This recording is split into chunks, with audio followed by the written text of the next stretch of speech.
Carly, just before Election Day, former President Trump landing a major endorsement from Joe Rogan, the podcast host, writing on X, quote, the great and powerful Elon Musk. He makes what I think is the most compelling case for Trump you'll hear, and I agree with him every step of the way. For the record, yes, that's an endorsement of Trump, end quote. Trump also earning the support of the son of baseball legend Roberto Clemente, who spoke at his rally last night. Listen. My father, the name Clemente, what it means is goodwill and unity. I believe that your team is going to bring it all home. I believe in everything that you stand for right now, being able to make the change for our families. And I told this man that I commit myself to helping RFK Jr. with our kids and making America healthy again. David Webb is a Fox News contributor. David joins me now. Look, endorsements are nice. I don't know how many people say, person X said they're going to vote for candidate Y, so I am as well. But it's different if they turn out the vote. With regard to Joe Rogan's endorsement of Trump, will that turn out the young males that everybody says Donald Trump needs to win in order to take this election? More likely than, say, an Oprah endorsement or a celebrity from Hollywood. Here's why. On a daily basis, or let's call it whatever time people listen to Joe Rogan, they get 3 hours of Joe Rogan. So radio hosts, right? I do 3 hours a day. He does his 3 hour long show. People bond with you. They trust you on a variety of issues. They tend to take your word more than they do from somebody who comes in on their private plane, stands up there and lectures you with falsehoods and lies. The contrast isn't more clear. It's about the messenger and actually their base that trusts them. Joe Rogan talks about baseball, if he talks about UFC, if he talks whatever it is, people say, okay, I got to listen to Joe Rogan. That's a big difference. They don't wake up and go, let me hear what Oprah has to say today. And if he gets those young males, especially in Pennsylvania, out, that could be huge. From young males in Pennsylvania to older people in Pennsylvania. And I want to focus on the Roberto Clemente son endorsement, because there have been reports that Donald Trump is having trouble turning out seniors in Pennsylvania for him. I hear a Roberto Clemente Jr. endorsement, and I think to myself, that's going to hit the older Latinos, the older blacks, the older whites in Pittsburgh, and may convince them to pull the lever for Donald Trump, which could be huge for him. Your thoughts? Look, Roberto Clemente's a name that carries a legacy with it. A little bit different than the endorsement conversation. But the fact is, this is someone who resonated with people as a ball player because he was one of the people. You got Roberto Clemente Park in Jersey City. You've got all these other people that remember that fondly. And I think it speaks to it. As far as the older people not turning out, I'm not sure I buy that one. I know a lot of people in Pennsylvania. I have friends in Western Pennsylvania, Doylestown, other areas, and they're seniors, and they have parents that are seniors. And anecdotally, they're out there, and they have been for years supporting Donald Trump. Then you go to Amish country. You get 80,000 Amish in Western Pennsylvania. I think about 90,000 in Ohio. And then you've got them spread around the country. That community communicates with each other. And a lot of that are the older voters, the more traditional voters who are looking at things as religious liberty. Am I free to live my life without government coming in? I think they're missing the older vote in Pennsylvania. It's so funny you mentioned the Amish vote, because I interviewed a gentleman in Pennsylvania this weekend, and he told me... The English interviewed the Amish. Right, exactly. Yeah, I am English. So he was wearing a 47 shirt. Obviously, he was all in the tank for Trump. But he said what he was doing, like his role in the campaign, is to turn out the Amish. So 15-second answer.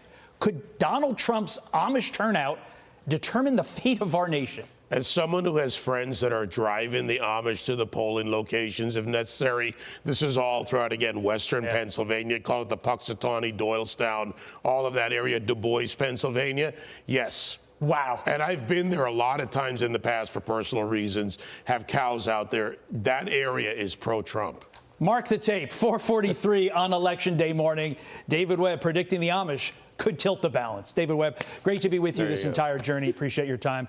Big night tonight.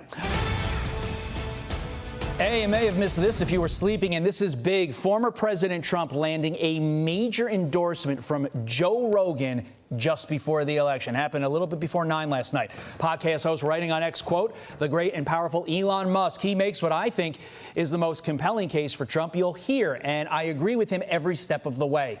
For the record, yes, that's an endorsement of Trump. Trump also earning the support from the son of baseball legend Roberto Clemente, who spoke at his rally last night. My father, the name Clemente, what it means is goodwill and unity. I believe that your team is going to bring it all home. I believe in everything that you stand for right now, being able to make the change for our families. And I told this man that I commit myself to helping RFK Jr. with our kids and making America healthy again. Fox News contributor Joe Concha joins me now. Joe, point blank, let's start with Rogan. Will the Rogan endorsement get the young male in the swing state who may have been on the fence? I don't know if I want to go out, wait in lines today, I'm tired. Will they go out in the next 8 to 12 hours and vote for Donald Trump because of what Joe Rogan said last night? Well, it certainly can't hurt, Todd. That's certainly for sure. This is the most popular podcaster in the country. More than 14 million people tune in to hear his podcast on a daily basis, many of them young men, to your point. And it shows that when you show up, that helps as well. Donald Trump did 3 hours with Rogan. J.D. Vance did 4 hours with Rogan. Kamala Harris said, yeah, I'll do an interview with you, but it could only be an hour and you have to come to me. Well, that didn't help her cause, certainly. And this perfectly underscores, Todd, the contrast in this election. Democrats have become the party of elites, the party of the richest 1%.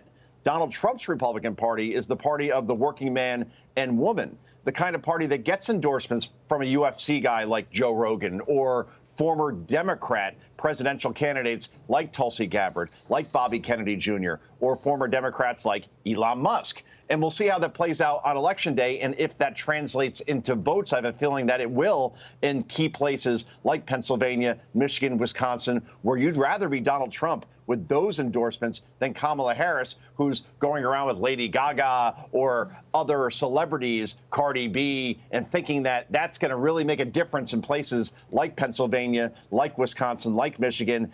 As somebody who understands the struggles of what this country is currently going through, when you put rich people out there and they say a couple of words written for them in a teleprompter, I'm not sure that calculates to too many votes as opposed to the other side, Todd. Before we get to the Harris endorsements, quickly on the Clemente.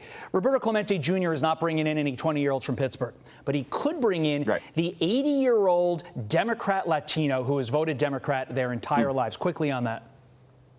Sure. Roberto Clemente is one of the great outfielders of all time. He played for the Pittsburgh Pirates, and people remember him as fondly as anybody who's ever come out of Pennsylvania, Western Pennsylvania, like a Dan Marino, like a Joe Montana. So, yeah, I think having him out there, again, shows that coalition that Trump has built that goes well beyond just white men. It goes to all races and creeds. Yeah. And, again, it certainly can't hurt, Todd. Well, let's get to those celebrities rallying behind Kamala Harris, Lady Gaga, Oprah, and others. Watch. Cast my vote for someone who will be a president for all Americans. If we don't show up tomorrow, it is entirely possible that we will not have the opportunity to ever cast a ballot again. 4 years ago, I became a mother, and she is the reason I am voting for Kamala Harris. I know she will protect my daughter's future and your children's future. Where's the orgullo? Where's the pride? Where's your pride if you're still out there talking about you might be voting for somebody or you're not decided?